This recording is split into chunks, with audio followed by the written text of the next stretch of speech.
கேரளா ஸ்டைலில் ஒரு சிக்கன் குழம்பு பார்க்கலாம் வாங்க. சிம்பிளாக இருக்கும், டேஸ்ட்டாகவும் இருக்கும். அதுக்கு ஒரு பேனில் கொஞ்சமாக எண்ணெய் சேர்த்துக்கோங்க.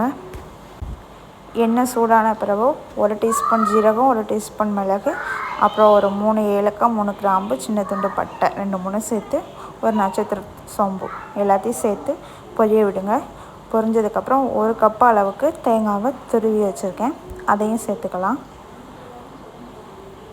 எல்லாத்தையும் சேர்த்து நல்லா வதக்கி விடுங்க. சிம்மில் வச்சே பண்ணுங்கள். தேங்காய் இந்த மாதிரி லைட் ப்ரௌன் வந்தோடனே கொஞ்சமாக கருவேப்பிலை தழை சேர்த்து நல்லா வதக்கிக்கோங்க. தேங்காய் அதுக்கப்புறம் இந்த மாதிரி டார்க் ப்ரௌன் வரணும். இந்த மாதிரி ப்ரௌன் வந்தோடனே அடுப்பை ஆஃப் பண்ணிவிட்டு அதை ஒரு மிக்ஸி ஜாருக்கு மாற்றிக்கோங்க. ஆற வச்சுட்டு சேர்த்துக்கோங்க.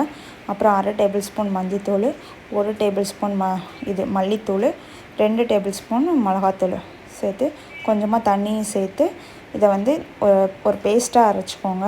இந்த மாதிரி பதத்தில் இருந்தால் போதும், ரொம்பவும் தண்ணியாக வேணாம். இந்த மாதிரி அரைச்சி எடுத்துக்கோங்க. அப்புறம் ஒரு 6 பல்லாரி வெங்காயம் எடுத்துருக்கேன். சின்னதாக இருந்தனால நான் 6 எடுத்துருக்கேன். நீங்கள் பெருசாக இருந்துச்சுன்னா 3 எடுத்துக்கோங்க. 3 பச்சை மிளகாய், 2 தக்காளி எல்லாத்தையும் கட் பண்ணி வச்சுக்கலாம். அப்புறம் மறுபடியும் அதே பேனில் ஒரு குழிக்கரண்டி அளவுக்கு எண்ணெய் சேர்த்துக்கலாம். எண்ணெய் காயட்டும். எண்ணெய் நல்லா காஞ்சி வந்ததுக்கப்புறம் கட் பண்ணி வச்சுருக்க வெங்காயத்தை ஆட் பண்ணிக்கலாம். வெங்காயத்தை வதங்க டைம் கொடுங்க. வெங்காயம் இந்த மாதிரி கண்ணாடி பதம் வந்தோடனே 1 டேபிள் ஸ்பூன் அளவுக்கு இஞ்சி பூண்டு பேஸ்ட்டு சேர்த்துக்கோங்க.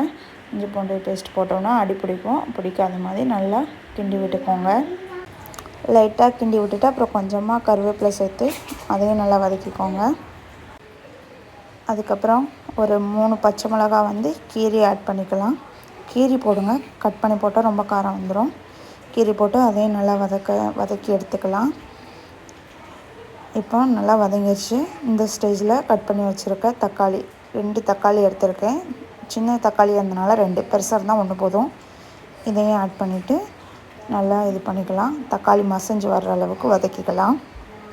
சீக்கிரமாக வேகிறதுக்காக கொஞ்சமாக உப்பு சேர்த்து வதக்கினா சீக்கிரம் வதங்கிடும், அதனால் சேர்த்துருக்கேன்.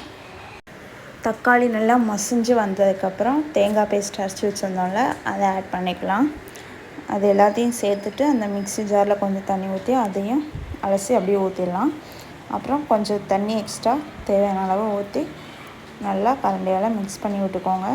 கட்டியாக இல்லாத அளவுக்கு இந்த மாதிரி நல்லா கிண்டி விட்டுக்கலாம். ரொம்ப கட்டியாக தெரியுது, அதனால் இன்னும் கொஞ்சம் தண்ணி ஆட் பண்ணிக்கிறேன். இப்போ இதை ஒரு 5 நிமிஷத்துக்கு மூடி வச்சிடலாம். 5 நிமிஷம் அப்புறம் எடுத்து பார்த்திங்கன்னா இப்படி தான் கொதிக்கும். இந்த கொதிக்கிற ஸ்டேஜில் நம்ம சிக்கனை ஆட் பண்ணிக்கலாம். 1 கிலோ அளவுக்கு நான் சிக்கன் எடுத்திருக்கேன். நல்லா மஞ்சள் போட்டு வாஷ் பண்ணி வச்சுருக்கேன். அதை இந்த மாதிரி சேர்த்துட்டு சிக்கனுக்கு தேவையான அளவு உப்பு போட்டு மறுபடியும் மூடி போட்டு ஒரு 10-15 நிமிஷம் அப்படியே விட்டிங்கன்னா நல்லா கொதித்து இந்த மாதிரி எண்ணெய் பிரிஞ்சு வந்துடும். சிக்கன் வந்திருக்கா பார்த்துக்கோங்க. இந்த ஸ்டேஜில் நம்ம அடுப்பை ஆஃப் பண்ணிவிட்டு நம்ம சர்வ் பண்ணிடலாம். இந்த குழம்பு கண்டிப்பாக ட்ரை பண்ணுங்கள், செம்ம டேஸ்ட்டாக இருக்கும். இது மாதிரி நிறைய ரெசிபிஸ் பார்க்க நம்ம சேனலை மறக்காமல் சப்ஸ்கிரைப் பண்ணிக்கோங்க.